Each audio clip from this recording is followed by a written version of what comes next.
لوگ اپنی اپنی طور سے، اپنی سمجھ سے، اپنی عقل سے کاروبار، کھیتی، دکان سب کرتے ہیں، منع نہیں ہے، آپ سب کام کرو جتنے جائز ہے دنیا میں، اپنی ضرورتوں کے پورا کرنے کے لیے ضرورتیں پوری ہوگی اس سے، لیکن ان سارے اعمال کاموں میں اور تجارت میں، کھیتی میں کہا کہ اللہ کے حکموں کی اور جناب محمد الرسول اللہ صلی اللہ علیہ وسلم کی رعایت ضروری ہے۔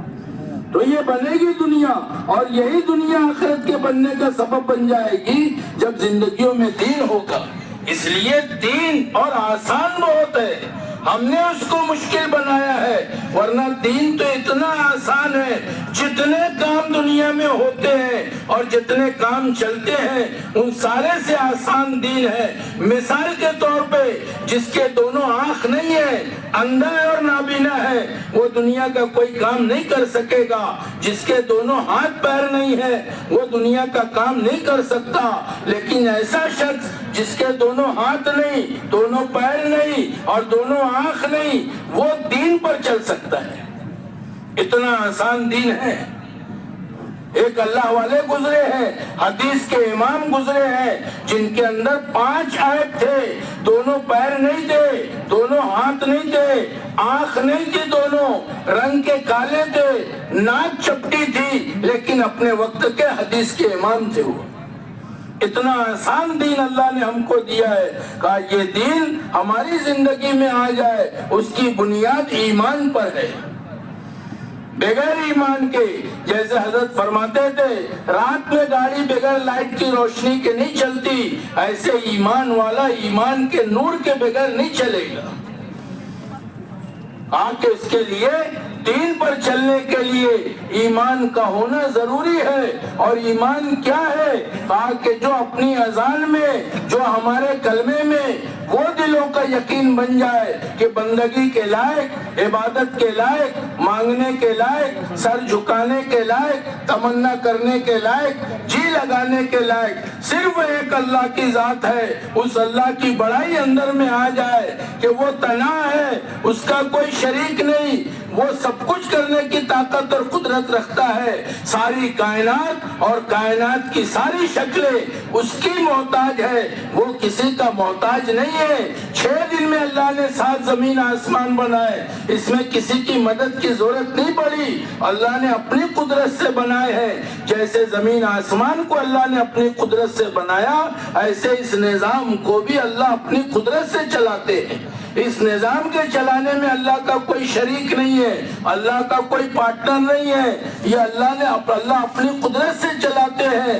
ساری شکلوں اور چیزوں سے نفع نقصان اللہ اپنی مرضی اور اپنے ارادے سے نکالتے ہیں۔ دنیا کے لوگ اس دھوکے میں ہوتے ہیں، حالانکہ دنیا ایسی جگہ ہے یہاں جو ہوتا ہے وہ دکھتا نہیں اور جو دکھتا ہے وہ ہوتا نہیں۔ دھوکہ کس کو کہتے ہیں؟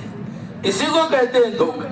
ہوتا کچھ ہے اور دکھتا کچھ ہے۔ جیسے گرمی کے زمانے میں آپ دیکھو گے تو آپ کو راستے پہ، ہائی وے پہ آگے پانی چمکتا دکھائی دے گا، لیکن پانی ہوتا نہیں ہے، وہ تو جیسے جیسے آپ آگے بڑھیں گے وہ چمک آگے بڑھتی چلی جائے گی۔ ایسی صحرا میں چلنے والوں کو دور پانی دکھائی دیتا ہے، وہ پانی نہیں ہوتا، سراب ہے۔ آگے ایسی دنیا کا حال ہے کہ یہاں کی چیزوں میں جو ہے وہ دکھتا نہیں اور جو دکھتا ہے وہ ہوتا نہیں۔ دکھتا یہ ہے کہ زمین سے اناج آ رہا ہے لیکن زمین میں ہوتا نہیں ہے، دکھتا ہے آسمان سے پانی آ رہا ہے لیکن آسمان میں پانی ہے نہیں۔ اناج اللہ کے خزانے سے، پانی اللہ کے خزانے سے، آکے یہ سارا نظام اللہ چلاتے ہیں۔ جیسے مثال دیتے تھے علماء کہ ایک کسان اپنے کھیت سے گزر رہا تھا اور جب گزرتے گزرتے اس کی نظر کنویں پر پڑی تو دیکھا کنویں میں چاند گر گیا ہے، تو پریشان ہوا، اس کی سمجھ اتنی تھی، وہ سوچنے لگا کہ چاند کو باہر نکالنا پڑے گا۔ رسی اور کانٹا لایا لوہے کا اور کنویں میں ڈالا اس نے اور چاند کو نکالنے کی کوشش کی، اندر جا کے وہ پتھر میں پھنس گیا اور جب یہ زور لگایا تو اس کو اندازہ لگا کہ چاند بہت بھاری ہے، اکیلے سے نہیں نکلے گی۔ تو کیا کیا جائے؟ کہا کچھ انتظار کرتے ہیں، کچھ لوگ آ جائیں گے، مل کے باہر نکالیں گے۔ وہ رسی چھوڑ کے بیٹھ گیا، سانس بھی پھول رہی تھی، تھوڑی دیر انتظار کیا، کوئی آیا نہیں۔ پھر اس نے کہا چلو ایک مرتبہ اور زور لگاتے ہیں۔ اب رسی تو ڈھیلی ہو چکی تھی، پوری طاقت سے جھٹکے سے جب رسی کھینچا تو سر کے بل گرا۔ جیسے ہی سر کے بل گرا تو آسمان پہ چاند دکھائی دیا، کہا الحمدللہ چاند باہر آ گیا۔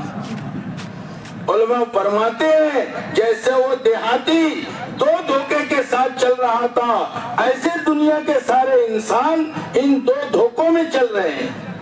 پہلا دھوکہ دیہاتی کو یہ لگا تھا کہ چاند کنویں میں نہیں تھا، اس کا عکس تھا۔ ہم کو دیہاتی کی بات پہ ہنسی آتی ہے، اپنے اوپر ہنسنا چاہیے۔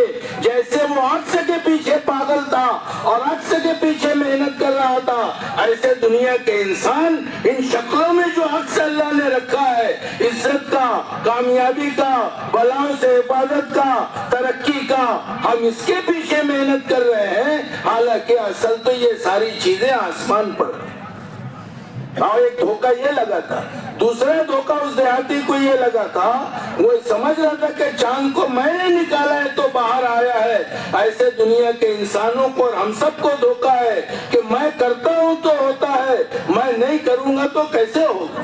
کسی کی تشکیل کرو آپ، وہ کہے گا کہ میں چلا جاؤں گا صاحب، بیوی بچوں کا کیا ہوگا؟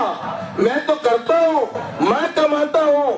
کہا کہ میرے کرنے سے ہوتا ہے، کہا یہ میں اندر سے نکل جائے، ہمارے کرنے سے نہیں ہوتا۔ پالنے والی ذات تنے تنا ایک اللہ کی ہے۔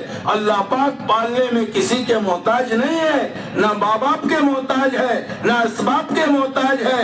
اسباب کو، سبب کو الٹا پڑھو، یہ خود بے بس ہے، یہ مخلوق ہے۔ خالق اللہ کی ذات ہے، بنانے والے اللہ ہے، پیدا کرنے والے اللہ ہے، پالنے والے اللہ ہے، سب کچھ اللہ کے ہاتھ میں ہے۔ آج ساری انسانیت صرف پریشان اس لیے ہے کہ اپنے پیدا کرنے والے خالق اور مالک سے اس کا تعلق کمزور ہو گیا، اس سے تعلق بگڑ گیا، اس لیے ساری دنیا پریشان ہے۔ جس دن اپنے اللہ کو پہچان لے گی، جس دن اپنے خالق مالک سے تعلق صحیح کر لے گی، ساری دنیا کے مسائل اللہ اپنی قدرت سے حل کر دیں گے۔ ساری دنیا میں اس کی دعوت ہے۔ ہم یہ نہیں کہتے کہ آپ یوں کرو یا یوں کرو، یا پیسے جمع کرو یا چندہ کرو، بلکہ یہ کہتے ہیں دنیا میں آنے والا ہر آدمی اپنے اللہ کو، اپنے پیدا کرنے والے کو، اپنے خالق اور مالک کو پہچان کے زندگی گزارے اور مان کر زندگی گزارے۔ یہ اپنا پہلا کام ہے، یہ اپنا پہلا سبق ہے۔ ارے یہ سبق پالنے والا تو ماں کے پیٹ میں اللہ نے بتا دیا۔ جب بچہ ماں کے پیٹ میں ہوتا ہے، 4 مہینے کے اندر اس روح پڑ جاتی ہے، اللہ بچے کے اندر روح ڈال دیتے ہیں۔ ماں کے پیٹ میں 3 اندھیریوں میں رہتا ہے اور اس کی پرورش کا نظام اللہ اپنی قدرت سے چلاتے ہیں۔ ماں کے پیٹ میں کون پالتا ہے بچے کو؟ یہ تو اپنا سبق تھا، ہم بھول گئے۔ دنیا میں آتے ہی ہم آزاد ہو گئے اور ہماری بات بدل گئی کہ 3 اندھیریوں کے اندر رکھ کے ناف کے ذریعے سے پرورش کا نظام 5 مہینے تک اللہ اپنی قدرت سے کرتے ہیں۔